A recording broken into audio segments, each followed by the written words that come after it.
उसको कंट्रोल करने के लिए लॉ एनफोर्समेंट एजेंसी के एक सशक्त मजबूत करने के लिए आपकी दुनिया ने भी आगे बहुत कुछ करना पड़ेगा, वरना हम क्राइम को और ट्रेड को दोनों को क्राइम को कंट्रोल करने के लिए और ट्रेड को सुचारू रूप से चलाने के लिए विश्व का वातावरण नहीं बढ़ा। नमस्कार, आप देख रहे हैं एयर न्यूज। जम्मू कश्मीर से केंद्रीय सुरक्षा बलों की वापसी होने वाली है। केंद्रीय गृह मंत्री अमित शाह ने इस ऐतिहासिक फैसले की जानकारी दी। उन्होंने कहा कि अब सामान्य कानून व्यवस्था के प्रबंधन के लिए जम्मू कश्मीर पुलिस ही काफी होगी, इसीलिए आर्मी और सीआरपीएफ को वापस बुला लिया जाएगा। उन्होंने कहा कि जम्मू कश्मीर में विधानसभा चुनाव के बाद केंद्रीय बलों की वापसी की प्रक्रिया शुरू हो जाएगी। शाह ने यह भी कहा कि जम्मू कश्मीर से armed forces special powers act को वापस लेने पर भी विचार किया जाएगा। माना जा रहा है कि शाह ने लोकसभा चुनाव से पहले जम्मू कश्मीर के मतदाताओं के आगे बड़ा दाव चल दिया। अमित शाह ने जम्मू कश्मीर से संविधान के अनुच्छेद 370 को निरस्त करने के बाद की स्थितियों पर भी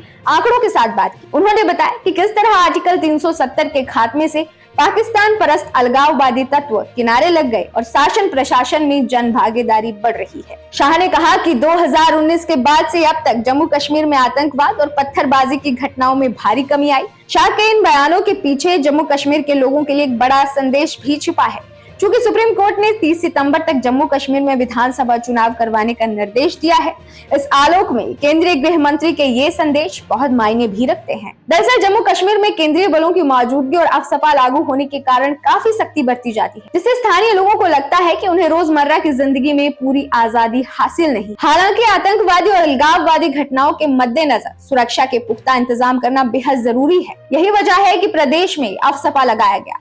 अब तक आतंकियों और उनके आकाओं पर नकेल कसने में बहुत हद तक सफलता मिल रही है, तो केंद्रीय बलों की वापसी का रास्ता तैयार होने लगा है।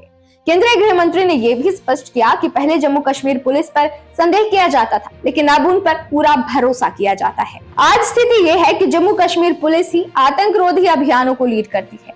शाह के इस बयान को उसी सिलसिले की एक बड़ी कड़ी माना जा सकता है, जिसके तहत कश्मीरियों के दिलों को जीतने के लिए तरह तरह के कदम उठाए जा रहे हैं। शाह ये संदेश देना चाहते हैं कि जम्मू कश्मीर के लोगों पर मौजूदा मोदी सरकार का भरोसा पहले की सरकारों के मुकाबले कहीं ज्यादा है। उन्होंने कहा, जो इस्लाम और मुसलमानों की राग अलाप कर आर्टिकल 370 का बचाव करते थे, उन्हें ये पता होना चाहिए कि आतंकी घटनाओं में मारे गए 80% से ज्यादा लोग मुसलमान ही थे। बता दें कि जम्मू कश्मीर में विधानसभा की 90 सीटें हैं, जबकि पाक अधिकृत कश्मीर यानी पीओके के लिए 24 सीटें रिजर्व रखी गई हैं। पहले जम्मू कश्मीर विधानसभा में पीओके के लिए रिजर्व सीटें मिलाकर कुल 107 सीटें थी, जो अब 114 हो गई हैं। वहीं विधानसभा में नामित सदस्यों की संख्या 2 के मुकाबले 5 कर दी गई है। केंद्र सरकार ने 5 अगस्त 2019 को जम्मू कश्मीर से आर्टिकल 370 को निरस्त करते हुए प्रदेश को 2 भागों में बांटा था। जम्मू कश्मीर और लद्दाख दोनों को केंद्र शासित प्रदेश बनाया गया। योजना के मुताबिक जम्मू कश्मीर को राज्य का दर्जा वापस दिया जाना है और वहां विधानसभा चुनाव करवाए जाने हैं। नमस्कार, आप देख रहे थे एयर न्यूज।